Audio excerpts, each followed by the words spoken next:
T-minus 3, 2, 1,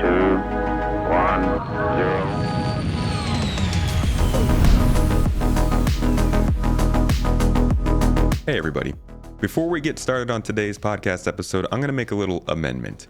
Today we're talking about server meshing and the viability of 4.0 in 2024.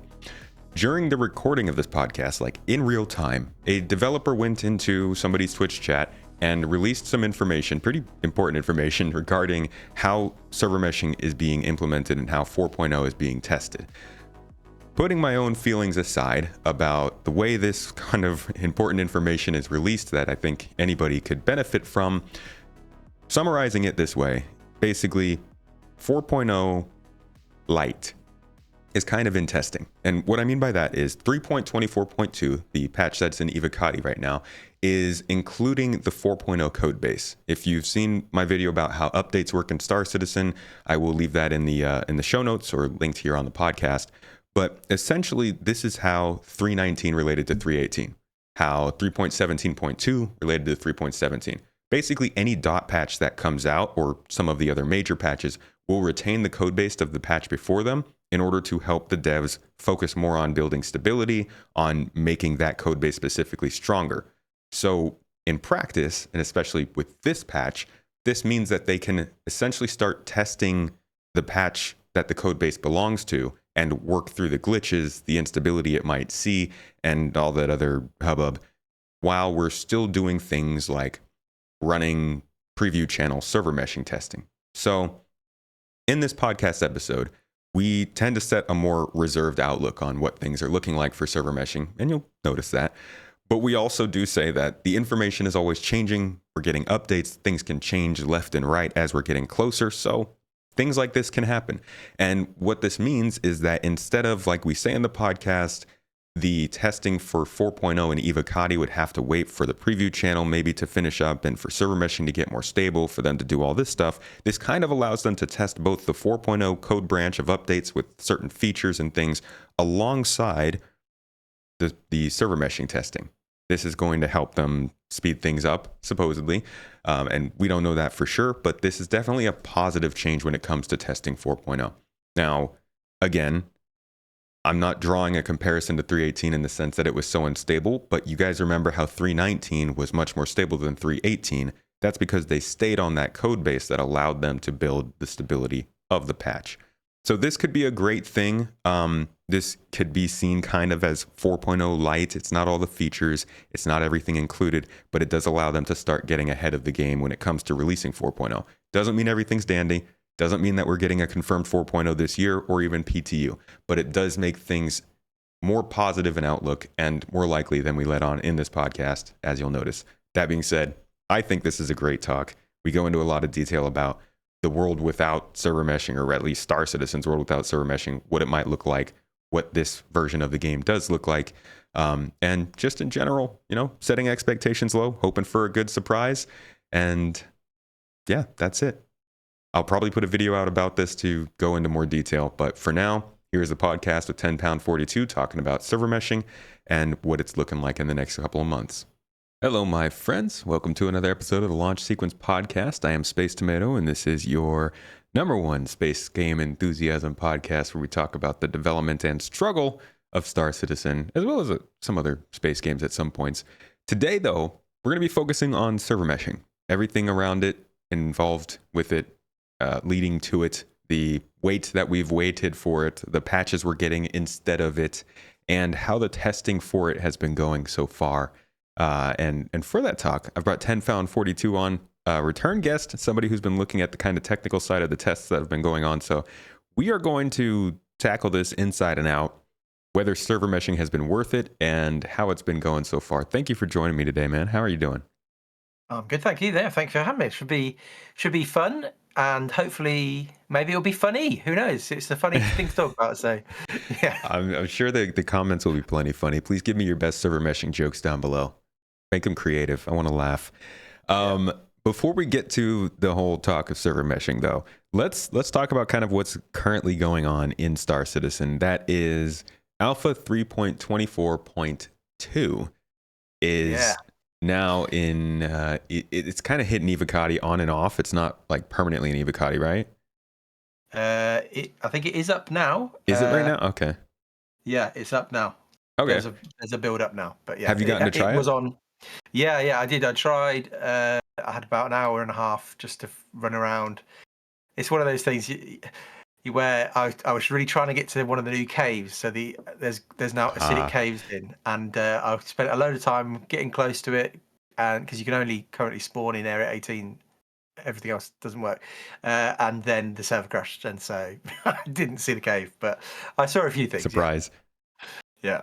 So we got, let's see, in 3.24.2, we're getting MFDs. We're getting the Zeus, which I don't believe is in there just yet. No. The caves, like you mentioned. I'm betting they're gonna spit a couple other like tech focused things in there that we haven't seen, like maybe some of the graphical stuff they've been talking about. Is there anything else that you've noticed or that they've talked about coming in? I've got the patch notes here, and yeah, so in the character creator now we've got the tattoos and the face studs and I think beards and some Right, new hairstyles. right, So that's cool. And the interesting thing, there's a couple of interesting things if I bring up my notes. We've got so there's a big hoo-ha a while back, maybe on Reddit, about the QT icons and all the icons for quantum travel. right. And they have changed stuff. So they have Oh, improved that, I think. They've yeah, they're better. Whether somebody else in the community will make their own version again that are better than CRG has made, I don't know. But they're fiddling around with that. They're changing it. that's good. Um, yeah, I appreciate MFDs.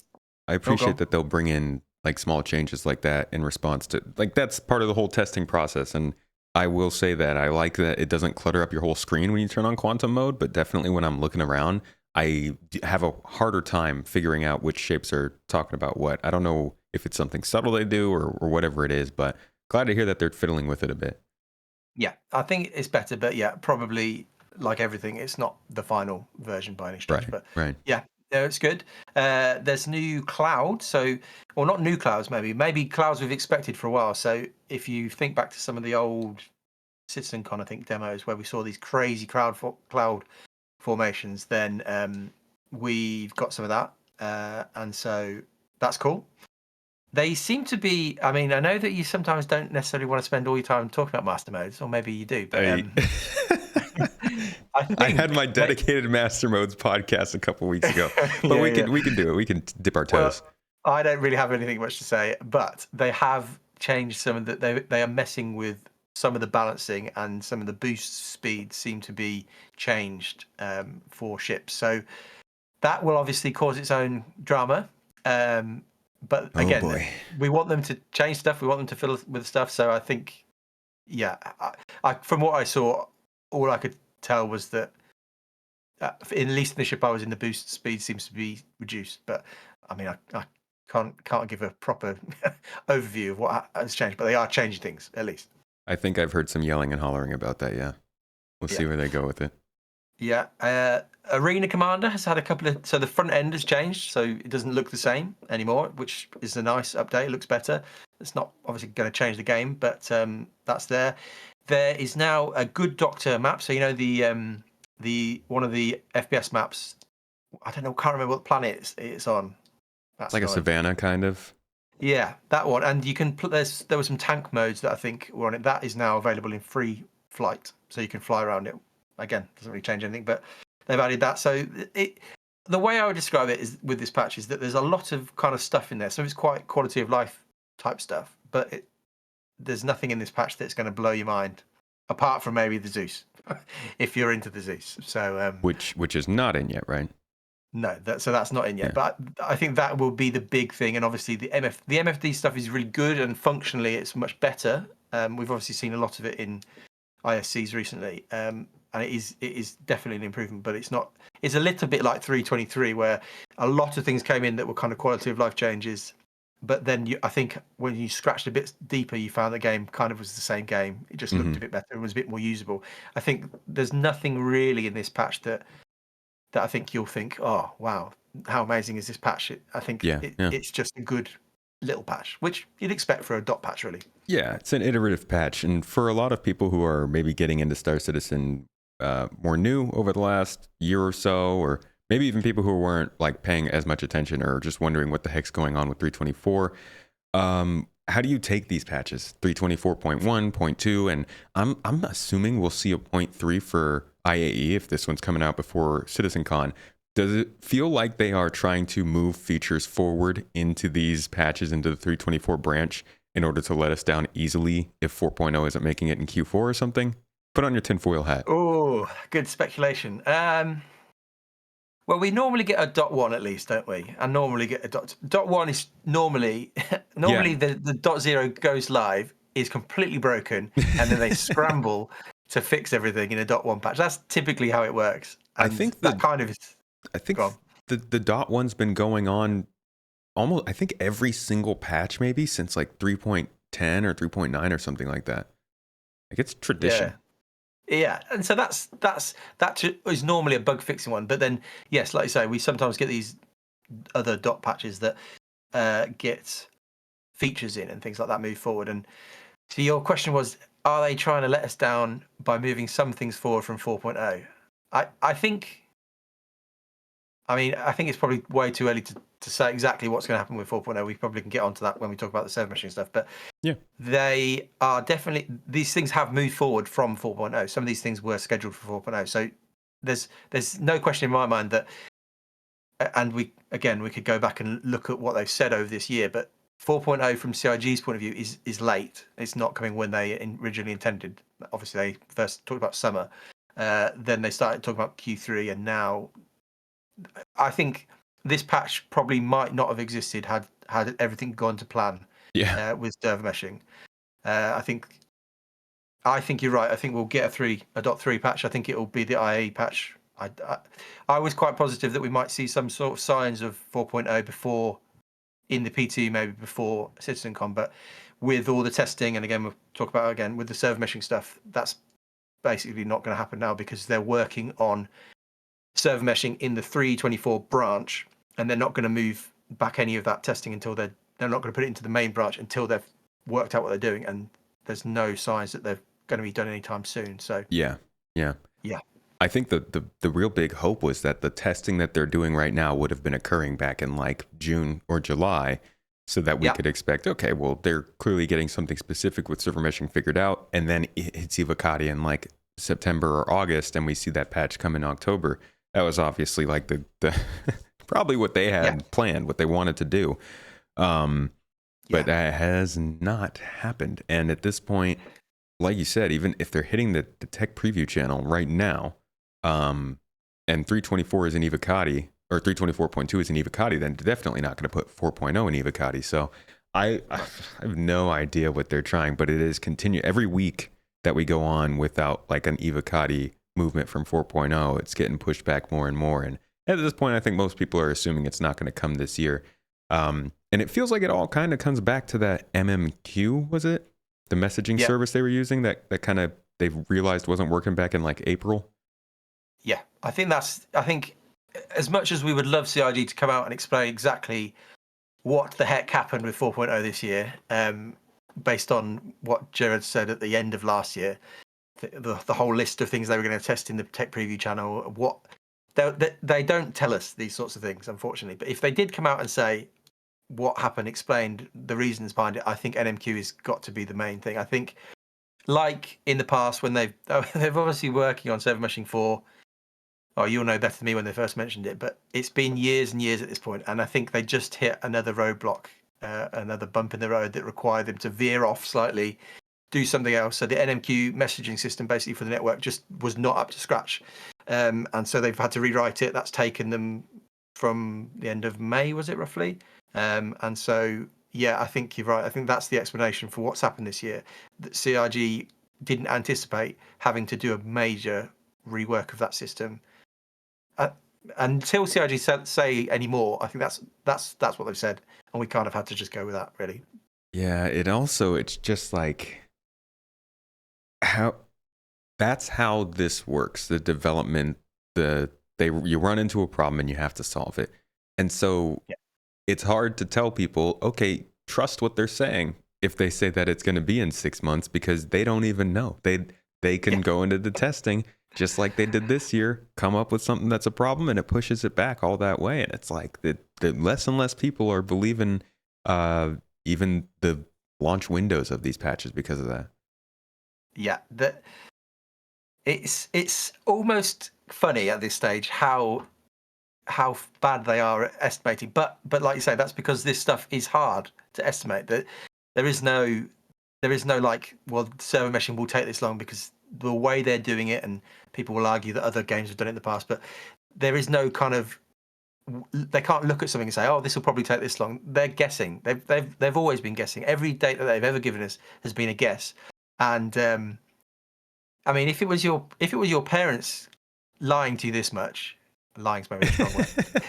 If it was your parents, you'd be quite annoyed, and you'd probably end up in quite a lot of therapy as I an would have adult. moved out. Yeah, I would have. Yeah. Moved out, got a therapist. Yeah, definitely. You'd be having some big problems. But they haven't got any choice.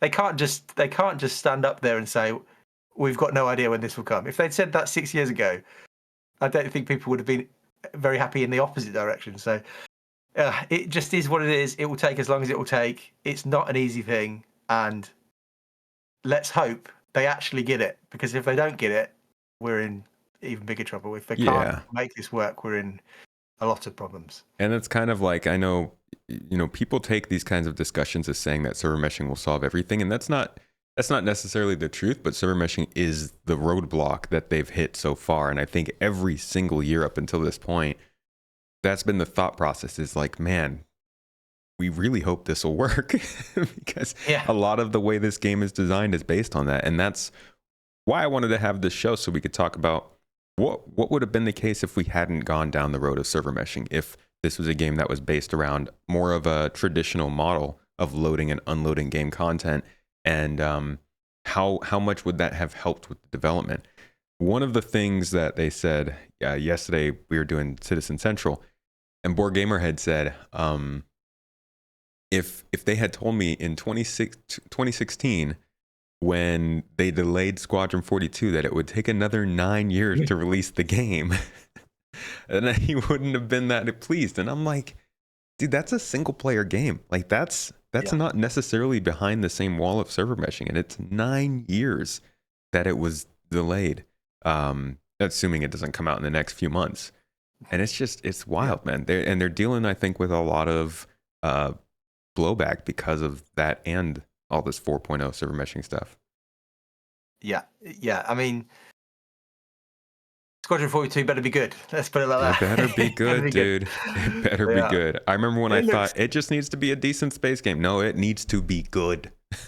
Now it does, yeah. Yeah, to be in development for that long and it to come out and be a mess will not be good. But yeah, I mean, server meshing, it is the roadblock. It is the Jesus tech or whatever. It is the game ultimately. At this stage, without it, what we have now, 100 players in large servers, in the large kind of play space that we have, it just isn't compelling enough, I don't think, to be a big successful game. I think if they were just like, okay, server meshing doesn't work, we're gonna maximize what we've got. You're gonna have to, let's say that you have to load between star systems, so you have to have a go for a loading screen between Stanton and Pyro, and you just join a completely different server. 100 players in those servers, as we can see with the performance that we have, the server performance is all over the place and not good, and the AI doesn't respond. That isn't going to be enough to make this game successful. So that can't be. There is no scenario really where they give up on server meshing. It's more that if this takes another 10 years, will people have given up on the project? I think they can't not do it. They have to do it. And in fairness, the signs are with the tests that they've been running that it's coming together. But yeah, there was once a game back in the day before we had Planet Tech. There was a version of this game that maybe was closer to something like Freelancer or Elite Dangerous, things like that.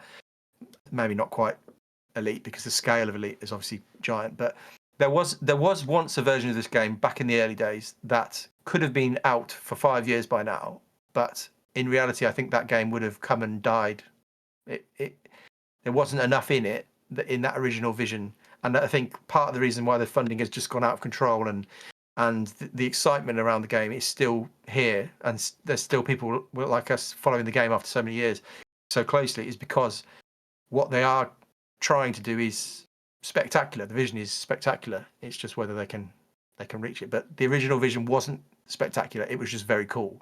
Now what they're trying to do seems like almost impossible. And it seems like they're on the verge of doing the impossible with the server meshing. So that's maybe slightly hyperbolic. It's not impossible what they're doing with server meshing, but it's obviously very hard. It is. I think that's a whole conversation to have. Really, is like how big they've shot with their expectations. I personally, I don't think they're going to hit all of their stretch goals. It's so much, and the game has changed so much since then. And like, there's just a lot of criticism and discussion to be had surrounding that. The expansion of this game, even back in the early days with Planet Tech coming up and server meshing becoming a thing that was required. But like you said earlier, not even transitioning between star systems requires server meshing. Our AI doesn't even run well.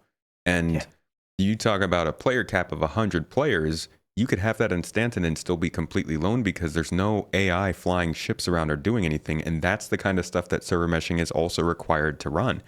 And I think a lot of people would ask then, maybe you have some insight on this, is like, why does Star Citizen require server meshing to meet that bare minimum of just having AI move around in the star system compared to other games?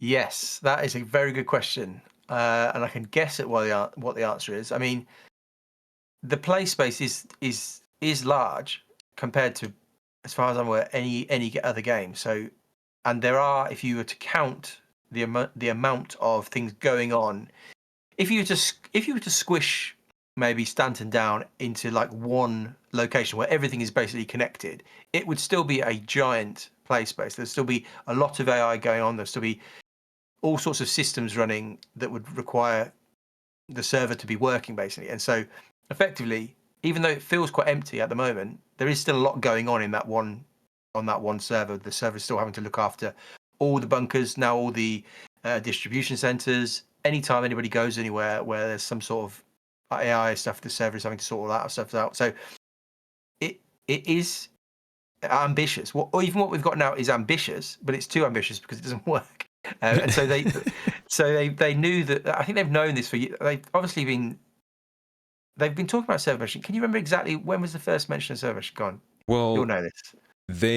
I'm pretty sure he first mentioned something like it in around like 2015 or so in a letter from the chairman, but they first announced their like ambitions for like server meshing in the environment at CitizenCon, I think 2016. Yeah. And so in 2016, what was the live version of the game?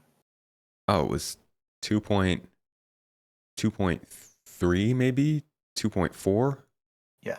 So we didn't have the whole of Stanton by any stretch at that point. Yeah, so we were just around the JPEG that was Crusader.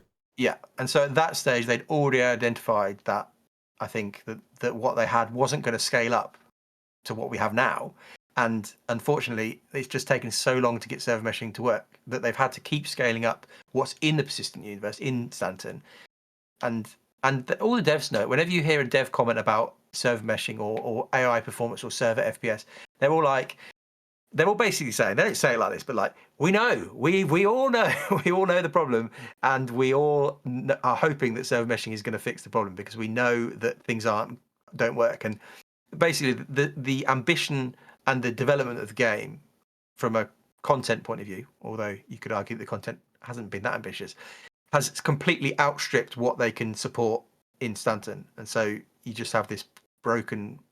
Effectively, we have a very broken version of the game that's on live service, which gives people a glimpse into the future so that people can spend money on more spaceships. Server meshing kind of is the Jesus tech. I was thinking about this. I don't want to go too deep into theology, but server meshing is like Tell Christmas. us about the 4 first books of server meshing. Yeah. Server meshing is like Christmas. So the idea that Jesus comes at Christmas as a baby, and then we have to wait 30 odd years until he does all the cool stuff and he fixes everything. That's basically the theory. With server meshing, we are waiting for server meshing to come at Christmas, and then we're waiting for the game to be built on top of that. So we're not at the point in which suddenly everything is fixed, but we are at the point of the start of that. Does that make any sense? It's the start of the beginning of the end. And I think that is a little bit of like it's a fun thought, because after playing Star Citizen Broken for so long, it would be incredible. Like, it's like when you load onto the game and the server's running well, and AI are reacting to you, everything runs well, like you just have a good play session, no falling through floors, no buttons taking forever, the routing system works, all this stuff. And imagining that working in the environment that Star Citizen offers, on top of actually getting real content updates rather than like so many of their resources go into this back-end development in the engine, that's an exciting thought. But I think it also is a little worrying, not worrying, daunting, when you think, okay, now the game's starting to be made. Like 3.0 and the 3.x branches of updates was literally just treading water and keeping something playable to keep funding coming in and keeping the game being built, or the engine being built and Squadron being built. 4.0, I feel, marks the actual start of the development of the game that we want. Yeah. And that just means that there's so much more time to go. Yeah. Yeah. I mean, we have no real way to guesstimate how much more time. Yeah. Because... And we don't know how they work. Yeah, I've got no idea. Will this be the dam bursts and the content floods? That's what often people talk about. I don't think that's the case, but it is, at least they have to do this. They have, like we've been saying, they have to do server meshing. They have to get it done. And 4.0, the difference between 4.0 and 1.0 shouldn't be that great in terms of the behind the scenes stuff. The game basically, once, maybe not 4.0, but once they've actually got server meshing in a state that they want it to, which we can come on to in a minute, we shouldn't see massive behind the scenes tech changes for like the next 10 years. It should be, we've got a stable version of the engine, we've got what we want the engine to be able to do, and now we're going to build. That is the whole alpha beta process normally in game development, is that you work out all your stuff, then you finalize what you're going to do, and then you do all your content. And that kind of is at the point that we're going to do.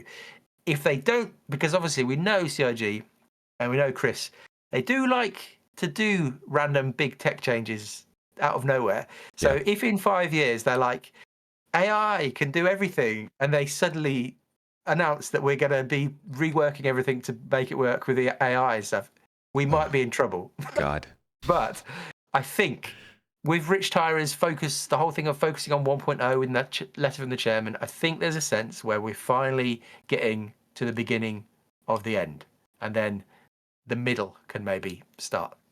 Yeah. So what I want to ask at the end of this sort of segment, before we get into the details of server meshing right now, is, do you think that this game, and you sort of hinted at this earlier, do you think that server meshing was bad for Star Citizen? Do you think the game that Star Citizen could have been without server meshing would have been more worth it than all of the delays and the pushbacks that server meshing caused when they really brought in the Planet Tech and realized how much more they needed to expand? I suppose we'll only know the answer to that once they deliver server meshing, and once we actually have it in our hands. And the hope with it is that it completely is a game changer in terms of the scale and everything of things they can do. Yeah, I like I said before, I think the game that we would have had with that, if they'd just gone, no, we're not going to bother with server meshing, it might have been the sort of thing that we all tried for a few months, and then we're just like, well, that was cool, and just moved on. And they would have then been forced to deliver content updates that would have kept people interested. I think what they will hopefully deliver, which there still is no guarantee, the vision of what they're hoping to deliver with server meshing, and we're starting to see with some of these bigger player counts, is so much grander than most games out there, that in itself, it will keep people interested, because you'll be able to do things hopefully in this game that you can't do in any other game at all. Yeah, but a lot of people signed up for this game just because they wanted to basically be in space in first person, right? You had some pretty cool MMOs in space. Actually, this project started before Elite Dangerous, but you had like Eve. and then that's mostly it. Actually, like there weren't that many opportunities to enjoy a wide ranging live in space kind of game because everything was so narrative based. Like at that time, we were seeing Mass Effect 3 come out. Star Wars 1313 was being proposed, which wasn't even really much of a space game, and like there just wasn't that many options. So I think a lot of people originally wanted to get into this just because living in space was cool. And there wasn't this sense of, I need something that's gargantuan, that stretches out in every direction, that allows me to live seamlessly. And I wondered to myself, like, how bad would it have been if they had just given bite-sized chunks of this game in various areas that you could just go into a loading screen and you're popped out into another part of a star system? You think that would have been something that kind of died off over time? Well, you are kind of describing Starfield in some ways. It's not far off from Starfield. Well, and I mean the multiplayer aspect, but if you imagine a multiplayer version of Starfield with 100 players on a server that you can bump into every now and again, it isn't the same game, but it's not far off. And I think in general we've seen how that has gone, in that the scope of that, there was other problems with that, but I personally backed the game thinking this looks really cool. I like space, I like Star Wars, I like all those things. And then but the reason I got sucked into it in terms of following it was originally because of the fact that it suddenly turned into this crazy project. I mean, maybe I'm unique in that, but I think a lot of people, and I think a lot of why people have thrown money at this game, ultimately is because they believe that if they can pull off, maybe not all of what they're aiming for, but if they can pull off a fraction, a good chunk of what they're aiming for, it will be something spectacular. But nobody knew that it was going to take so long. That's the thing. I mean, server meshing was a huge wrench thrown into that equation. How much of like the gameplay that people are excited for? Let's think about the cargo hauling, the mining, refining, the ability to just like fly across I guess you wouldn't fly across the star system. Like how much of the core gameplay that brings people into a game like this, at least from what you've seen, you know, what people say they want to play Star Citizen for, how much of that do you think would have been gone if they hadn't done server meshing? Well, I think again, to flip it slightly, I think we'll only know once we get it, because I think at this stage we have no idea, and I don't think this is the scary thought, I don't think CIG really has any idea of what they could do if they could have 1,000 players on a server. And it worked. Let's assume it works, and let's assume performance is half decent. I don't think at this stage they are able to plan ahead to the sorts of events and the sorts of gameplay they might do. Obviously, the one big thing that people have always talked about, and one of the big dreams, was massive fleet battles. Right. That's one of the things that only really they could have maybe instanced that. They could have basically sectioned off a bit of space, chucked everybody in an instance, and then everybody can fight together. But it's kind of like how Elite Dangerous does it, I think, right? I don't know how they have big events though, don't they? Yeah, I think you fly around in Super Cruise, and then you can like see an anomaly, and if you drop out of Super Cruise, it kind of drops you into an instance for that battle that's going on. I think that's how it works. It might be wrong. Yeah, well, Star Citizen could have had something like that, but what they've continually rejected the idea of that, and they've just said, well, we're gonna aim for the stars, so to speak, and we're gonna try and get the craziest version of this in. So yeah, massive fleet battles wouldn't have happened, which obviously a lot of people are. I think if we're honest, I know that's not your thing, but a lot of people are into this for the combat. Maybe not as many as people might think, but a lot of people want to be Luke Skywalker effectively. Mm-hmm. So that's one of the things. But yeah, a cut down version of basically, well, we've got it now, haven't we? We've got now a lot of content in the game without server meshing. So we've got a lot of game loops in the game without it. I don't think there's anything maybe exploration in terms of the going off and finding new star systems, things like that. I don't know how you would have done that I guess their plan for that is to spawn these, what was the phrase they used about these secondary jump points that just whiz you off to somewhere else, maybe. We'll see how that pans out. But yeah, I can't remember what they call them. Yeah, but they obviously can do this. They could have made a version of this game without server meshing, but we have that game now. We have that version of the game now. That's what we play. We play a fudged together broken version of Star Citizen that will one day hopefully transform like a butterfly. We've got a caterpillar, not the ship, but we've got a caterpillar. We're hoping that it goes through a bit of whatever, chrysalis or whatever it is, and it blooms into a beautiful butterfly. But who knows? It might just get eaten by another bug. Well, I think that's a good point, a good part to focus on, is that what we have right now is a server meshed or a non-server meshed version of Star Citizen, but it's also designed with server meshing in mind, right? If they never planned on doing server meshing, then they wouldn't have every planet be on the same server. They would have had it cut up by loading screens and stuff, and maybe it would have played better. And I do wonder if that would have gotten too annoying for players, if players maybe wouldn't have had as much of a,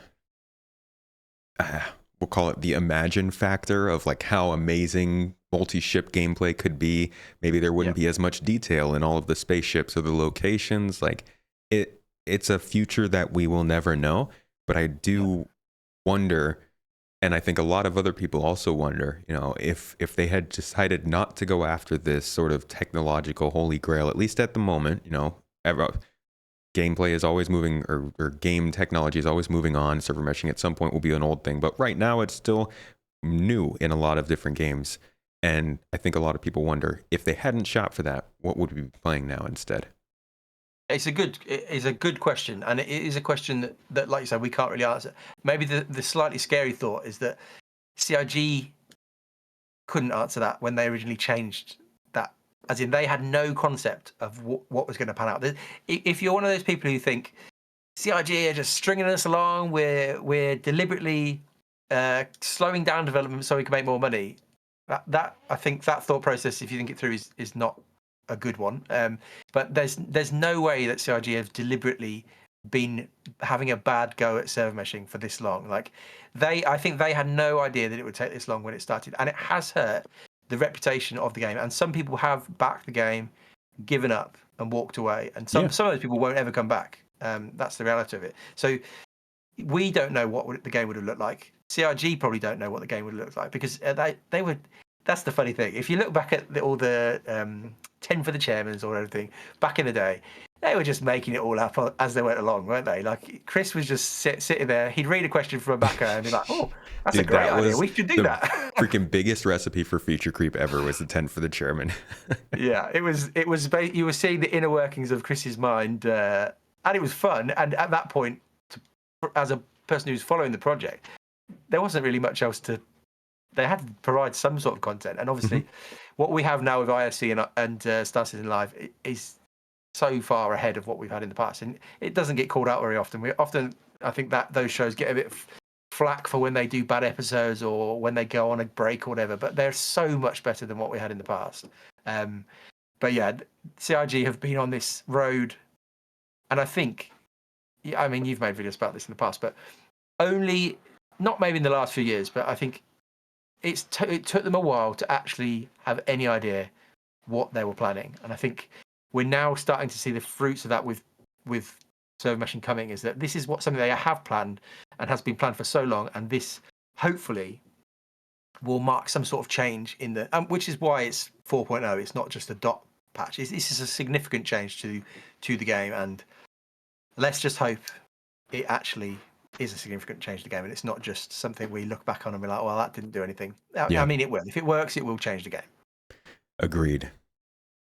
Honestly, up until now, they've felt so much like a tech company. Like you said, we were just putting together a game engine, and it's now starting to come together into a game. But for as much as I think anybody else who's covered this game likes to, talk about how, they've had this vision and they've been working on it. Yeah, they've had a vision, but a lot of it, like this has been the most cut and dry look at how a game can be developed I think I'll ever get.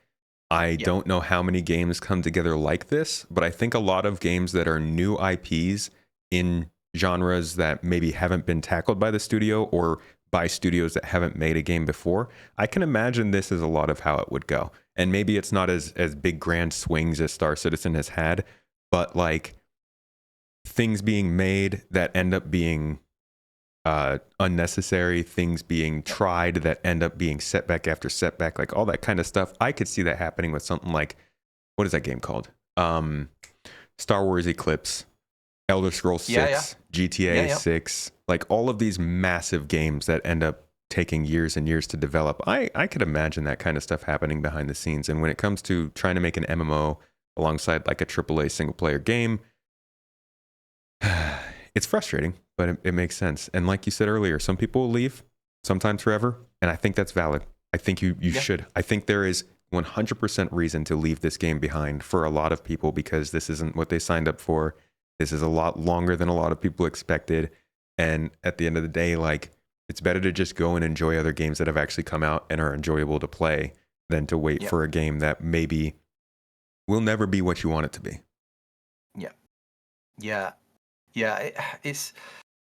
I think one of the things that's interesting about this is that often people's jobs, the job that they do, they go to work knowing what they're going to do and they go and do it. Whereas what CRG have effectively they do, large teams at least, maybe not all of them, maybe not the artists, they know what they're doing. They're making things that we will buy. But some of the engine teams and some of the people making content, they're going in saying they've got a blank canvas almost, and they're like, well, what do we do? How do we do this? There's a how part of it, which just I don't think most members of the community can get their head around. That CRG when they start some of these development things that they've done, they don't know what to do. They're like having to explore. They're trying to test things out, like you said before. There'll be something they'll try that won't work. We've had all sorts of things that they've said, oh, we're working on this thing, and then they go quiet about it, and then they're like, oh, actually, we're not doing that. We'll do something different. It happens. It's a completely different way of working to, I think, what most people's experience of work is. I think most people, depending on the sorts of jobs you're doing, you just don't go into work thinking, oh, I wonder what I'll do today, or I wonder how I'm going to tackle this. Quite a lot of it is quite laid out already. But the other thing that's interesting, maybe slightly on this, is that we're expecting the devs to just be able to magically fix all these things and be brilliant. But they're people who have to get better at their jobs and develop. And remember that when CRG kind of enveloped Erin Roberts and a lot of his team, the Foundry 42 team, the games that they were working on before were the Lego game. So there's nothing like Star Citizen, nothing like the MMO side. So they have to be skilled up. They have to improve at what they're doing. They have to work out how to. So it's a hugely complex thing that they're doing. And I think it's quite easy as an armchair developer person just to be like, well, why are they bad at this? Why didn't they do this? It's obvious. It's none of those things. It's hard. And it's not surprising that it's taken this long if you look back at it with those sort of glasses. I even say that. I was saying that just yesterday on the other podcast. It's like, why can't they just get organization names next to our players? It's so easy. And then I stopped myself because I don't know how easy it is. But oh my gosh, please, God. Yeah, so much of it is just priorities, isn't it? Is that some of this stuff will be easy. So that might be an easy fix for somebody to go in. That might not be slightly as easy because they're going to have to think about how they're going to network that with server meshing, and also there are complications. But some of this stuff is stuff that they could have done. They've just chosen not to, and that's when you can get annoyed at some of the decisions that they've made. They have made some decisions that I think we would say that wasn't a great decision. You shouldn't have done that at that point. But they're going to make mistakes. Like cargo decks. Yeah. There's a lot of mistakes. Yeah. Okay, let's talk about server meshing right now and how the testing is going leading up to 4.0, because I know there's a lot of discussion and just kind of like what the heck is going on with them still saying 4.0 for Q4 of this year. Let me ask you this. Before we get in deep into the details of this, how long do you think they will wait before they delay 4.0 if it's not going to come in Q4? Oh, that's a good question. That's a fun one. When will they tell us that it's not coming if it's not coming? Yeah, when is that? Oh my God, that's going to be fire and brimstone. They'll wait until after IAE, of course. Yeah. Got to sell those ships. Those ships have to sell. Yeah. Or it depends, because there might be a lot of goodwill flying around after CitizenCon. So they might be like, the thing's going really well. Maybe now is the time to just slip it in. That, oh, by the way.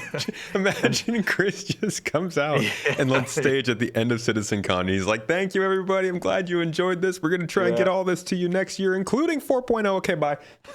Yeah. I mean, Who knows? Some of the crazy things that have been said on stages. Who knows what they're about to say? But I would think, realistically, we'll know if it's not coming because there'll be no signs of it going to PTU or Eva Carter. If it doesn't, if these server meshing tests that they've been running, so they've been running big server meshing tests. If you've not followed this, big tests like 1,000 players on 6 DGSs on one shard, so genuinely large numbers compared to what we have now. They've been running these tests. If these are continuing, and I made a video recently saying some of the language in this big update that we've had from Benoit, he's talking about how this is early testing and that we're going to iterate this on for weeks. If that testing is still going, we know that it's not coming. They won't even need to tell us, because if they're still at the end of November running weekly server meshing tests, they haven't then moved their work back to the development branch, and so there's no way we can get 4.0 in any sort of time frame. So my guess would be that they will tell us. I mean, it's an impossible question. Who knows? They could tell us at the start of December. They could tell us. They might get to literally the last few days in December or before Christmas, because they'll all go off. I mean, that's the other thing. They'll stop really before Christmas, and in January is a bit of a write-off, isn't it? So they tend to be reworking things, doing a lot of meetings and things like that. So I would guess some point in December it will either be as late as they possibly can. There'll be we're really sorry, we thought we could do this, but here's some other things that are exciting. There might be a letter. We might get a letter from the chairman. We've not had one for a while. Oh man, I really do feel like they are Ivocati for 4.0 has got to be at least like a month, 2 months before PTU kicks in. I would go so far as to say, like, if we're not seeing them move past these tech preview tests of server meshing by CitizenCon, then things are not looking good for this year. Because I would think it needs to be an Ivocati for like the entirety of November. But if they're trying to do a 3.24.3 patch for IAE, they might skip Ivocati for that if it's a light patch. That might just be a content patch, just chuck some ships in, maybe. That shouldn't be too much of a delay. But you're right.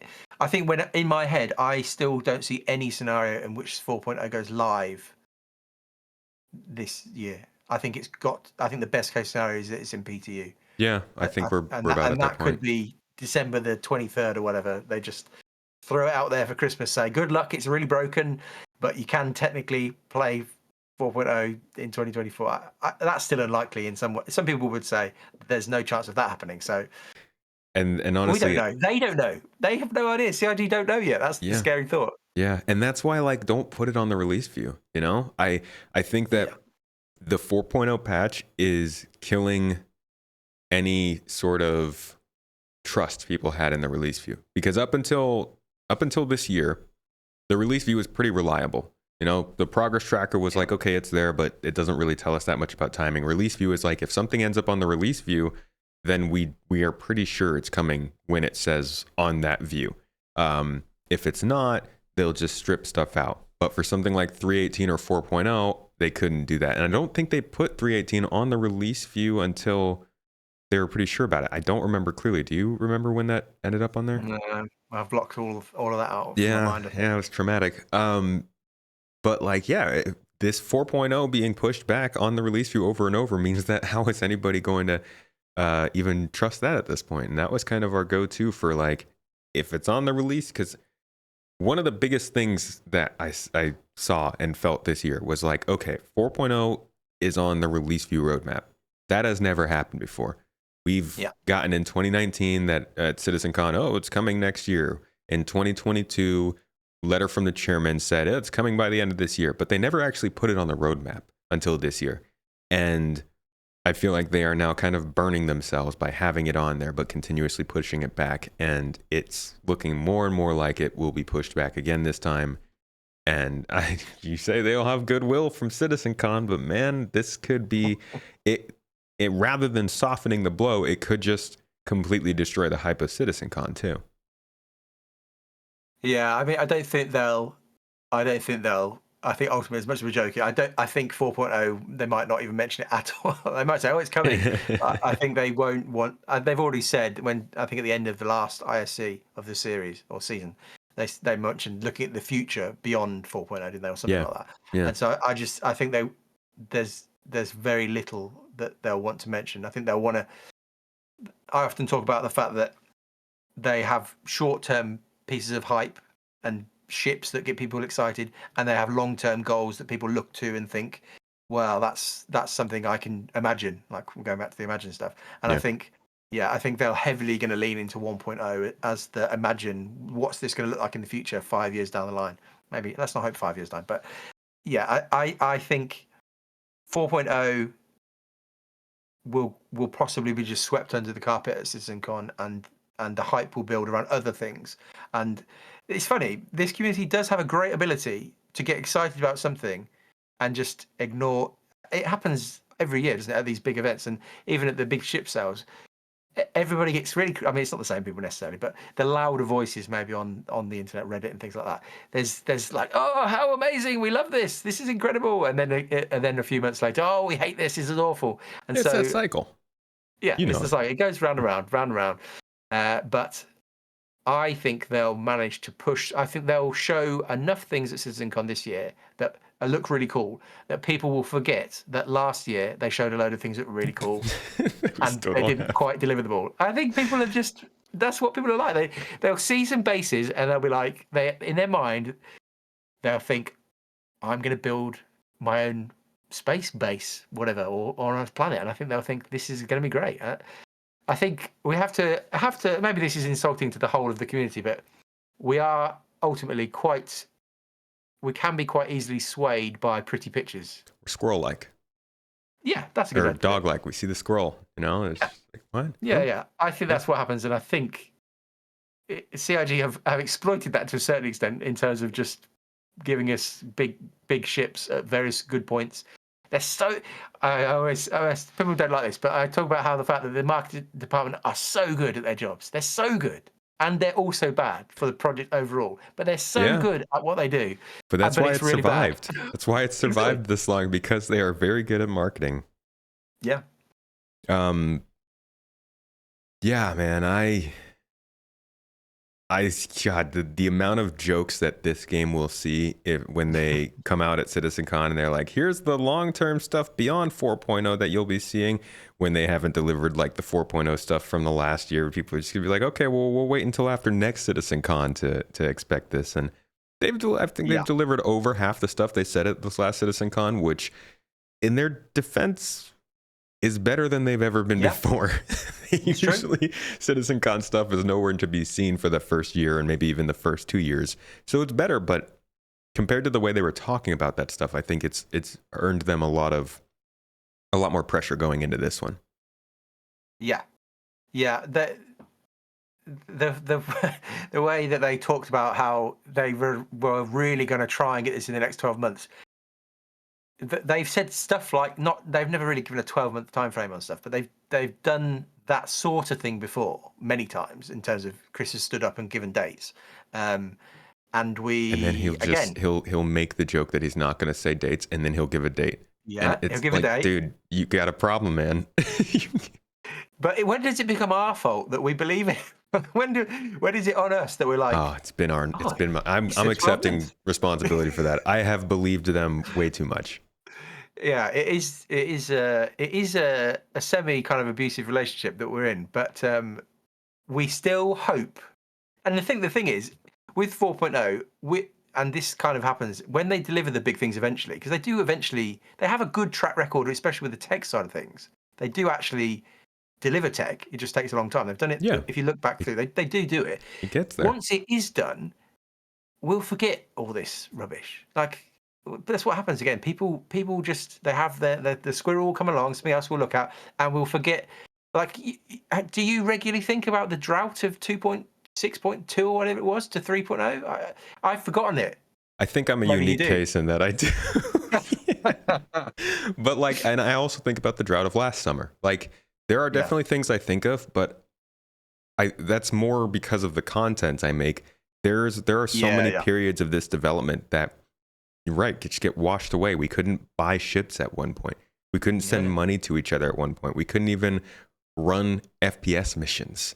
Like we didn't get these bunker missions until, I want to say, 3.4 or 3.5. There was like a whole year there where really everything was just there was just nothing really going on.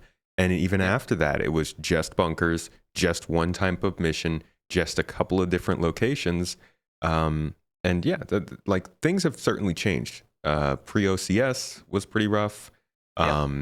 Pre-persistence that we got, I think in 2020 was pretty rough. And then, now we're seeing things like the cargo refactor come in, and at some point we'll be like, yeah, remember when we couldn't even like put things into boxes and take them places? We couldn't even sell items back to stores like this. There's a lot of rough spots that, you kind of forget about. Definitely. Yeah. But you're right. Some people will remember them, and I don't know.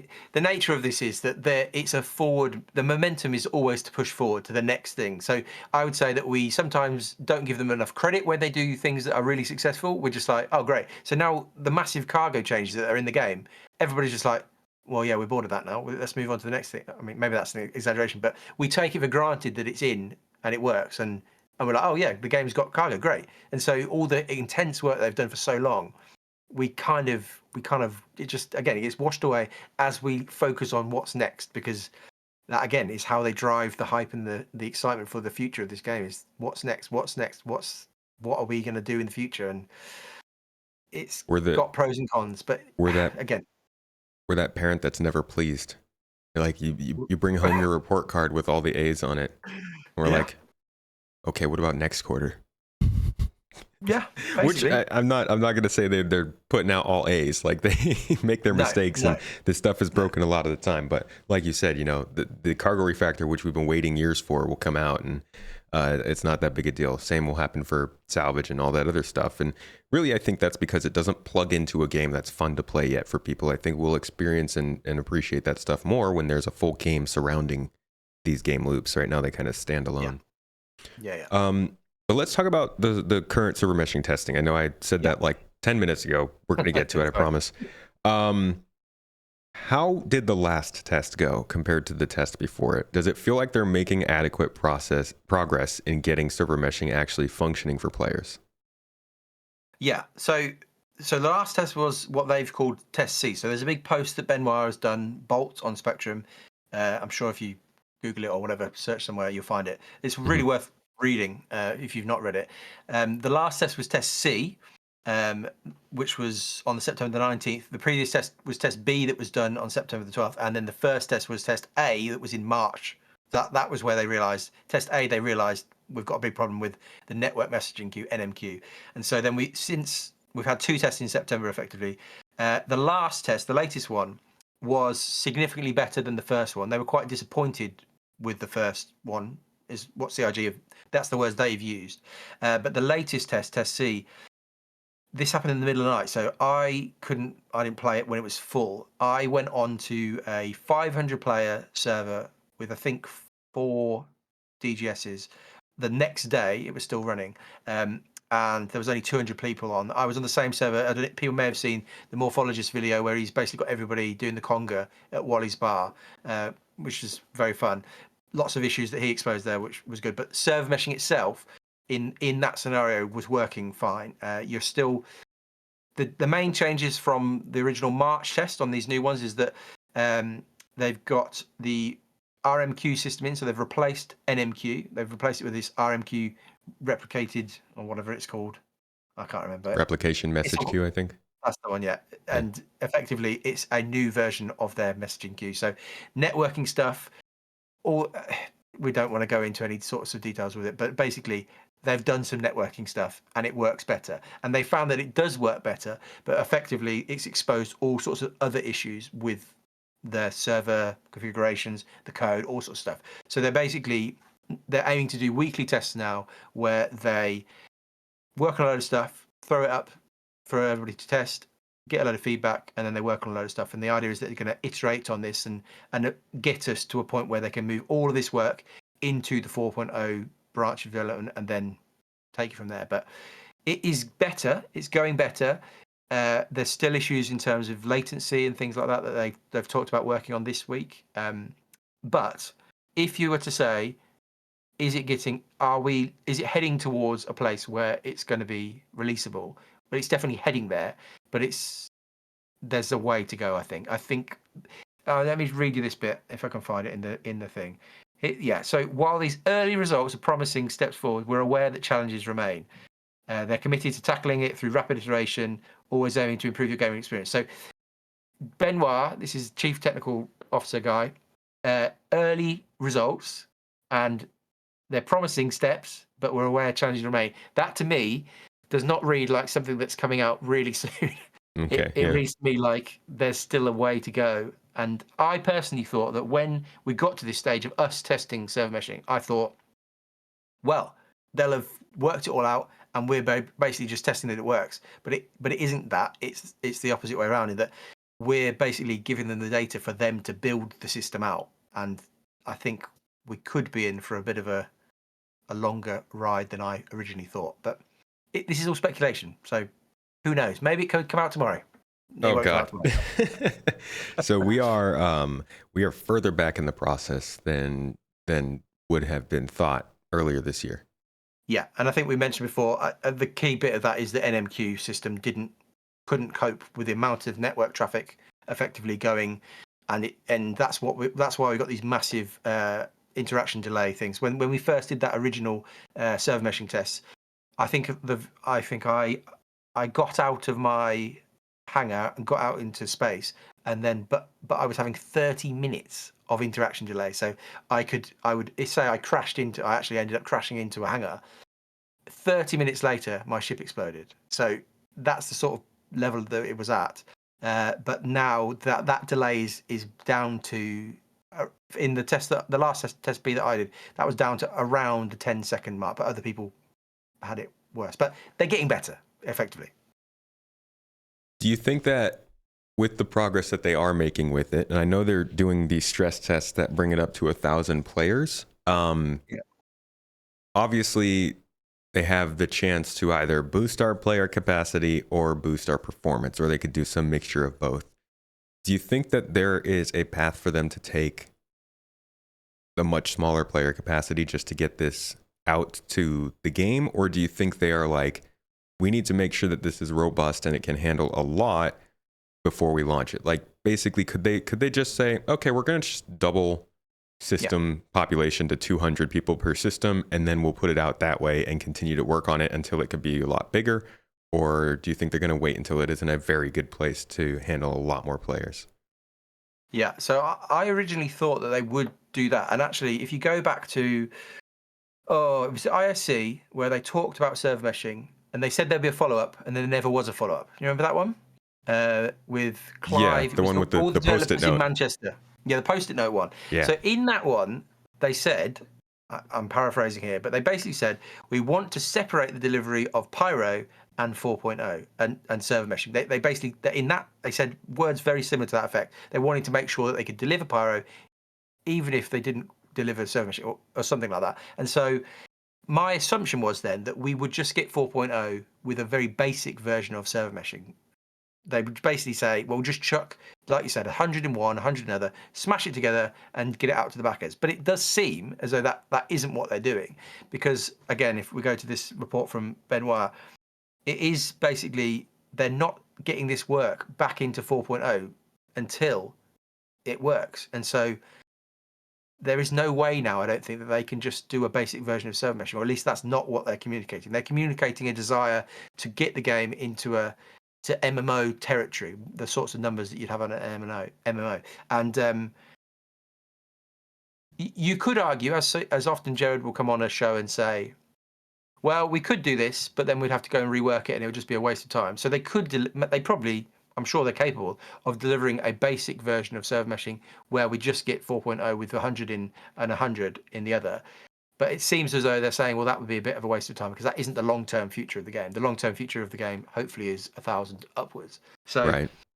I think at this stage, there's no way to know what they're going to deliver when we get this first version. But what they're testing, they're consistently testing.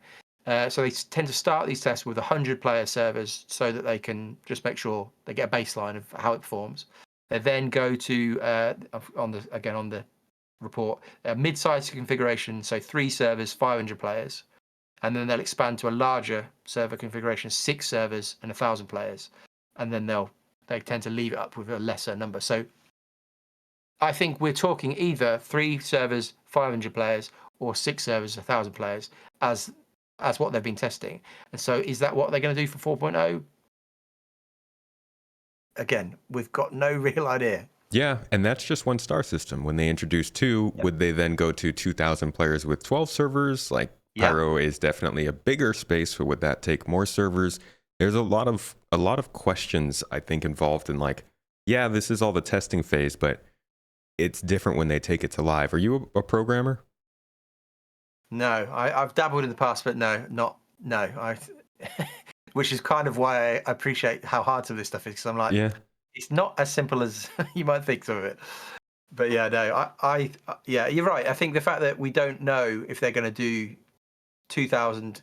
The thing again is, if we go down this logic again, I don't think even they don't know. If we said to Benoit, come out and talk to the community about what the plans are for server meshing in 4.0, I don't think they can do that at this stage, because I don't think until they've done this testing they can give an answer. They can give a guess maybe of, well, we'd like to do this, but I don't think they at this stage know what they're going to deliver with 4.0. I think that they have to do this testing first, and then they'll see, and then we'll find out. Yeah, from what I understand from people who do program, they're kind of in the meat and potatoes phase of programming, where like they've gotten the base code written and they've gotten some level of functionality. Now it's all about figuring out what else does that break, and what do we have to do to go back through and fix it until it's launch ready. It feels almost like we're straight up watching the R&D, the actual R&D of this game happen in front of us. They don't normally do it like this. PES, we only saw it when it got to the PTU. Object container streaming, we only saw it when it got to the PTU. Even Planet Tech, we only really saw when they got to the PTU. But at this point, we are literally helping them with the R&D of server meshing. And it's a bit, it can make one uneasy that they can't talk about how this is actually going to affect the game when it comes out, because we're, even on their own public roadmap, they're still saying it's in the next 3 months. But it is very interesting to be able to watch it, because you can't hypothetically say, 12 servers, 2 systems. What if everybody comes back to the Stanton system? Yep. It's not dynamic. It's going to be static server meshing. What the heck happens? It's weird. Yeah, this is a lot. Oh, for sure. And I would think we'll get to those sorts of tests at some point where they say, can everybody just get to this part of the game? Let's just see what happens when everybody turns up at Lawville, say, or something. Yeah, no, I think what's interesting is watching the response to these tests in some of the chats on Spectrum, on some of the testing chats. You're seeing some people who are loving this idea that we're helping out. We're actually doing, like you say, that's a really good way to put it, the RM, and we're helping them basically research and develop on the spot as they're doing. Some people, though, will come into those tests and be like, why is this awful? Why doesn't this work? Why CIG? I hate you. Where 4.0 is never coming out. I hate you, Dan. I give up. Some people, but that is the wide. There are responses across the board. Some people who understand what CIG are doing, and others who are like, this just doesn't work. Give me my game. And that is the reality of where we're at. Some people are quite comfortable with the fact that this is just in a bit of a mess still, this far in, and some people are like, I've had enough now. I want my game. But I think everybody expected server meshing implementation to be a mess. Well, I think most people who are watching. I would have thought so, but there were people who were, that first test that they did in September, the test B, they were really cross that it didn't work. They were just expecting it to come out and work. And maybe that's on CIG for not communicating the fact that this is still early testing. They've said that now after we've done 2 tests. They didn't say that before the first one. If they'd come out and said, this could very well, they maybe did say something like that, but they didn't explicitly say this isn't finished. They said they didn't tell people to expect it to be, and like they said, they weren't expecting it to be as broken. They were disappointed with how that first test went. So, but yeah, if you've been here a while, you should be expecting this stuff. Yeah, I think a lot of those reactions are based on the messaging from CIG that like, oh, it's still coming in Q3 or Q4 of this year, when clearly the way these tests are and the way that you're talking about it now, I would say emphatically that we're not going to see this go live this year. I mean, it sounds like there are still a lot of very edge case tests. Like if we're working on the basics of how many servers can we run with this amount of players, then we start moving on to the more edge case tests of how many players in certain places, how many servers per system if everybody transfers back over, how many what about the mission refactor, the transit refactor, all this stuff. It sounds like there's still a lot of testing ahead of us. That is my feeling. Yeah, I mean, we don't know how much because they don't ever. They communicate some stuff, but they never communicate everything. We don't get their internal logs of what they're talking about between the team. So we know what they want us to know or what they let us know. And so we don't know if they've worked out some of those things already. We don't know the status of, like, say, the mission refactor. We don't know the status of the transit refactor. They could have done most of that work, but they just haven't been able to test it yet because they've not sorted out all the RMQ stuff.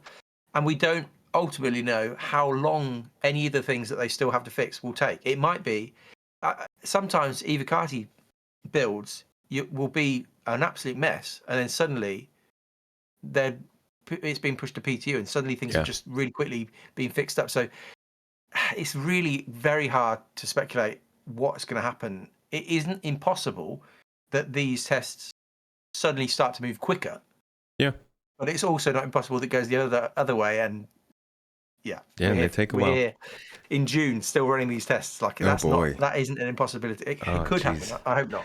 Yeah, we're definitely in uncharted waters with the server meshing tests right now. What's your gut telling you? My gut is telling me not to have a guess. My gut is telling me to is that the way that this I've been here. I've followed the games from the start, and what I should have learned by now, and I think I have learned. I hold it fairly lightly. I try to be like, it'll happen when it'll happen. It's taken ages. This journey. When I first backed this game, I had no idea that I'd still be sitting here 12 years later or whatever, thinking every day about Star Citizen. I thought it was never on my mind that would be the case. But the scary thought to me maybe now is, what if I'm still here in another 12 years, still thinking, oh, that's going to be exciting when it comes out. Too much thinking. Know. Yeah, and that genuinely is my approach, is to not worry too much about it. Take it as it comes, and don't get too invested in any single thing that's going to fix everything. Although, as we've said, this maybe is the thing that is most needed. Don't play the game too much. Just chill. Just everybody chill a bit. You know, I think it's healthy to treat this like any other game and like just play other games when this one's not feeling as fun. There's a lot of freaking really good games coming out right now. If you're hurting for base building, Satisfactory is great for that. Well, yeah. And there's even some games that aren't great that still might be more fun than Star Citizen. So obviously, go play the Broken Mess. Well, yeah, I play through Star Wars Outlaws, and it's not the best game in the world. But I had some fun in it. It's fun. It's good, yeah. It was more fun than I was expecting it to be, and it was probably more fun than sitting in a queue trying to get into a test in Star Citizen. So I think if you're at that point where you're just like, I cannot take this, just chill, just go and play something else. Yeah, agreed. And those kind of players, we're like terminally online, always watching the latest news. It's like it's kind of crazy to take a step back, or at least maybe look at another game that's a big project and try to get caught up on the information that's coming out about it, because you realize very quickly that you're overwhelmed. You don't know where to start. What is the latest information? What's outdated? So I imagine the people who are on the peripheral of Star Citizen, I think there are a lot of people who don't even come and watch the videos online. They don't watch ISC, they don't watch SCL, they don't pay attention to the website. They just log on every couple of weeks, maybe on a weekend or something, play a little bit, log off, like any other game. And I do wonder, how are those people affected by the state that we are in right now? Do you think they care about 4.0, the fact that server meshing is coming up, or are they just playing the game and not really paying much mind to what's going to happen in the future? Do they even know that server meshing is a thing? Yeah. There must be some people out there, like you say, there'll be some people out there who their friend has said, oh, check out this game. And they checked it out and thought, oh, this is cool. But it's hard, having been in the other camp now, of being in the camp of like checking obsessively well, not Spectrum, but don't check Spectrum obsessively. Occasionally check Spectrum. That's my advice. That would hurt your brain. Yeah. Go on Reddit every now and again, or like check out. There's Discords that give you all the dev stuff, the chatter. It's hard to imagine being in the opposite boat where you're casually following the game along from the sidelines. But yeah, some people. I wonder if those people are maybe the ones who suddenly they play the game for a while and they're like, there's what's happening, because unless you have the context of I know 14 years worth of game development or whatever that I've followed along with 12 years. I don't know what you'd think of this game. I would love to interview somebody who, I mean, you've done it in the past, haven't you?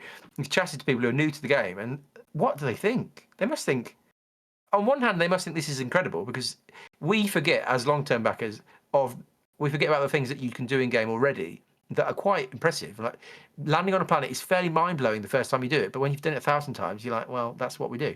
And the same with the cargo stuff. The physicalization of the cargo is impressive for a game, but we've been hearing about it for so long that we forget.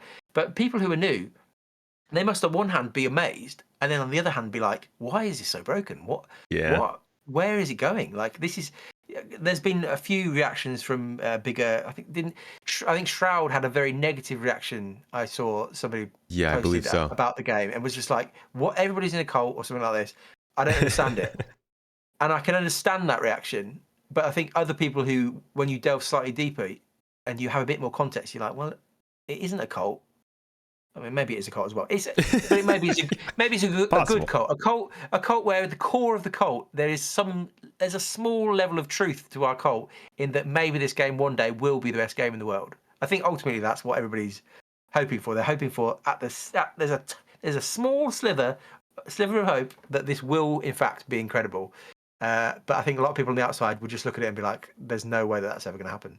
Yeah, I mean, it's a game that's been in alpha for 12 years. Like, I don't blame anybody for looking at this and being like, what are you doing? But at the end of the day, what else are these people going to be? Like, you can be every person in the world, almost every person in the world probably has a video game that they would play video games for, right? And playing a video game doesn't guarantee that you're just going to play all video games or be interested in all video games. This could be the one thing that has somebody interested in a video game format.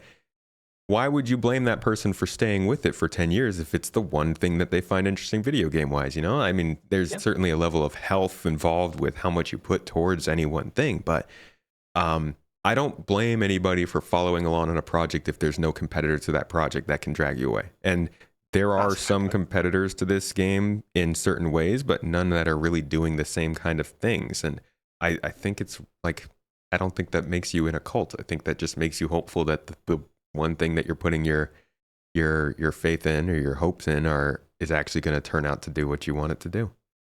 Yeah, no, I completely agree. But I'm in agreement with you that, like, some people don't even know this is an alpha, right? A lot of people get into this game and don't realize it's not supposed to be a released game that's fully ready to go and done. That might be CIG's fault, that one, though. It is CIG's fault. They're so bad at that, man. Yeah. Oh my gosh. It was the recent website change. I think some people pointed this out, that on the recent change to the website, when you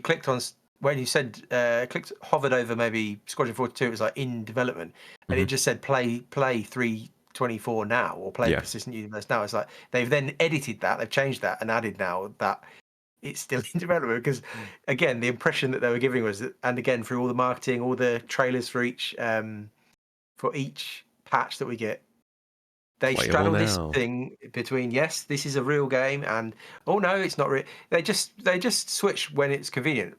If they want us to think it's a real game, one day they'll say yes, and on another day I say, oh no, it's an alpha. What are you expecting? This is how it is.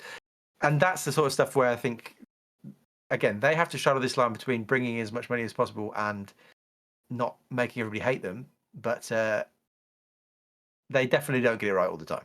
Yeah, they don't. The playable now advertisements, the fact that you can barely find the word alpha on the front page of the website, all that kind of stuff makes it incredibly hard for people to get into this game very, very casually. Not everybody's watching every YouTube video, or any YouTube videos for that say, and that can set expectations incorrectly. And I think there are a lot of people who get into this and think, hey, I'm playing this game why the heck am I falling through the floor every other time I Yeah. get into my spaceship? Yeah, and to slightly go on to my normal topic of things that I normally talk about in terms of performance. Hmm. Some people must turn their computer on, download the game, and they play, and they're just like, what on earth is going on? Why am I getting 15 FPS? Because CIG's expectations around minimum specs are completely outrageously wrong, and it's the most demanding game out there. So there's all sorts of things that, as a new player, you must just think, what on earth is happening? But Yeah. yeah. So this has been a good talk about server meshing, and we talk about server meshing. I mean, you said it yourself. It's kind of like in a sort of a Jesus tech position for this game. But overall, what else do you think Star Citizen could do to make this game better for players? Whether it's optimizations or game features that maybe don't depend on server meshing, if we are going to see this delayed yet again into Q1 of 2024, Q2 going on to next summer, what else could they Oh, do, in your opinion? nothing. I don't think there's anything they can do.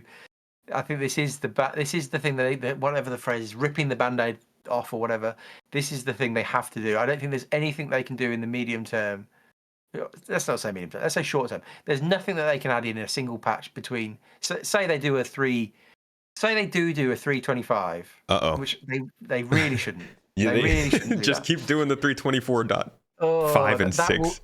people again. They maybe. I wonder if CIG find it funny how people get outraged at things. Maybe they do it for fun. Maybe if they Like do a they're 325, they're trolling. just like, "Well, this will be fun." Yeah, maybe it's just trolling. Maybe Uh, Chris is just sitting there thinking, "I know what'll make them mad this time." But if they did do a 325, people would go bananas.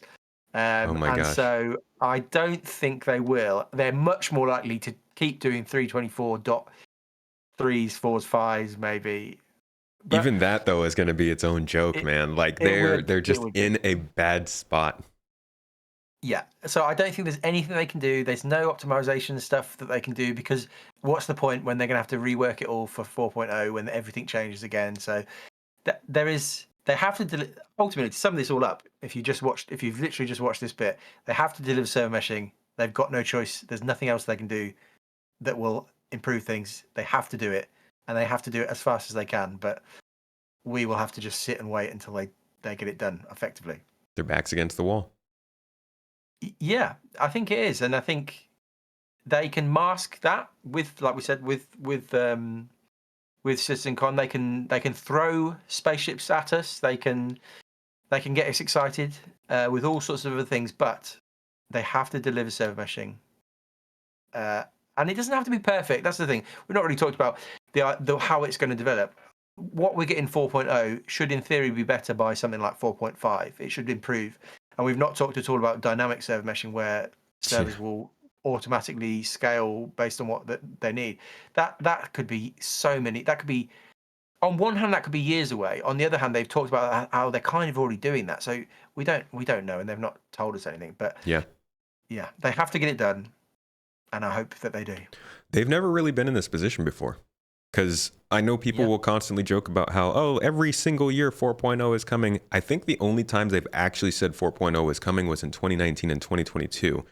I don't know if you remember any other times. 2019 at CitizenCon, they said it was coming the next year. That was the end of CitizenCon, yeah. And then 2022, right after they got PES finally working behind closed doors in May, they said they wanted 4.0 by the end of that year, Q1 of the next year.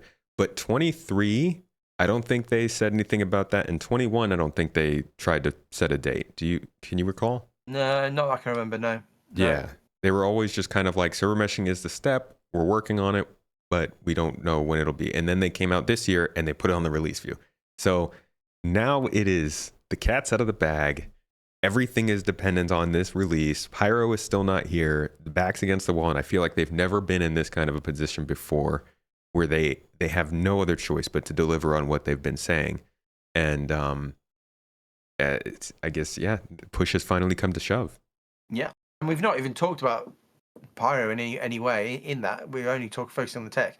Yeah. And we've not talked about the fact that really this kind of needs to go fairly well. Like, it doesn't need to be perfect, but you can imagine all of the articles again from all the our Mhm. favorite friends at all of these gaming websites or whatever. If it's a complete car crash again, like 318, the press, the outward perception of the game is again going to be negative. And at some point, CIG will want that to stop. They don't seem to care at this stage. Like, or maybe they do care, but they won't want all the articles like 318 again. They didn't want that. Like again, as much as people look at them and say, "Oh, why are you doing such a bad job? Why don't you just?" They're not trying to be deliberately bad or have things go wrong. Yeah. Like it's just not how it works. But they won't. That will be interesting to how long it could be in PTU for when it actually eventually goes, because they will want it to work. I think they'll want a good press boost from 4.0, and I don't think they won't want it to be a car crash. Yeah. Yeah, I think 4.0 is the biggest moment of press this game will have had in its entire lifetime. And Yeah. they need it to run well. They need it to run, Yeah. I think they need it to run very well. And that's why, after all of this preview channel testing, push it to Evocati, keep it in PTU for a while. Make sure that, like, if you're going to have problems going live, they are problems that we normally have rather than server meshing, breaking the game and having another 318 on your hands. Yeah, agreed. Yeah. Yeah, Out, you're right. It is probably going to be the biggest thing because it will be, as much as they've done things in the past that have been fairly like wow moments. Server meshing itself is the sort of thing that you can write an article about, like, yep. because it is fairly significant what they're doing, and it isn't. There's no other example that can. I know Ash's creation, or whatever, is trying to do it, but they haven't got. They're not quite as close as far as I can tell. We haven't seen any tests, so yeah, you're right. To be able to say we've got 1,000 players and they can transition between servers seamlessly is a thing to be able to push. I think also it's kind of on a whim, a little bit based on rumors, but I do think that also Rockstar is going to try and push some form of server meshing in GTA Online. And Yeah, if Star Citizen did hit that before Rockstar came out with it, I think it would also then, once Rockstar did it, it would be something huge to be able to point back at Star Citizen for all those game journalism companies and be like, yeah, they're actually doing it and it works. And, these are the kind of companies that can make this sort of thing happen. yeah, Um, and they want to be mentioned in the same breath of as Rockstar yeah, for the right reasons, and yeah, they want to. That I think ultimately that's the thing that we often forget is that CIG as a company is now a massive games company that has not delivered a single game, and they want that as much as Star Citizen is the goal. I don't think all the people involved want their reputations to be absolutely in the mud, and they'll want other jobs after CIG. So if they, again, for anybody out there who thinks they're deliberately doing a bad job, just think that through because they're definitely not doing that. yeah. Before we go, I want to ask one last question about the sort of short-term stuff they can do to improve the game. You said there's not really much, but as far as optimization goes, this is kind of what you focus on when it comes to your own channel. Yeah. From GI to multi-threading to rendering technologies, do you think there are things that they can still do for the client that would make the game Yeah, run better before server meshing comes out? that's a good question. Yeah. So they previously have said, I think it was Ali Brown has said that they were going to deliver. So Vulkan is in, but Vulkan currently doesn't. Well, I'll be careful exactly how I phrase this. For in my testing on previous versions, I've not done it much on 324.2 yet, but Vulkan can be a significant boost in terms of smoothness for AMD GPUs. But overall, it's not the kind of, again, the silver bullet that a lot of people were hoping. A lot of people were hoping that Vulkan would come in and suddenly client-side performance would be much, much better. But that Hmm. just hasn't been the case. And one of the reasons for that CIG is given has been that they've not got multi-threaded rendering in. And what Ali Brown said was that it was coming in the next. It could come in. I can't exactly remember how he phrased it, but it could come in a point patch, or it might come in the next major release. And as far as I can tell, there's no signs of it in 324.2 in Evocati. That doesn't mean it couldn't be added in because we're still quite early in Evocati. So, but that's the major thing that I think could come in theory, When did but he there's say no that? signs of it. He said it in a post on Spectrum. I don't know when it was. It was a while back now. A while back. It might have been Okay. around 323. And so I would expect to get another engine chat at CitizenCon like we had last year. I think that worked. I think the format of CitizenCon last year was quite successful, but I would hope for another engine thing where they go through all of their things. I don't think we're going to get global illumination ray tracing stuff before. I don't think there's any. We've not heard anything about that. I don't think there's any hope of that coming before 4.0. So I think, yeah, basically, I don't even think it's likely that we'll get Vulkan updates in before 4.0 because there's just been no signs of it. So the only optimization you can do is to, as I always say, is to buy a faster CPU.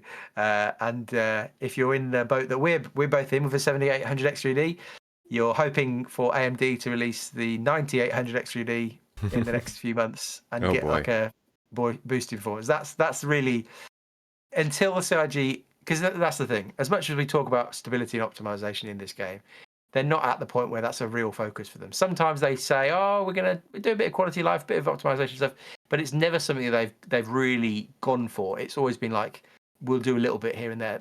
The game is very unoptimized, as I'm sure most people are aware. But it just, until they've got the base of the engine where they want it to be, they're just not going to put the resources into optimization in a big way. And again, that sucks for people who are trying to play the game. Yeah.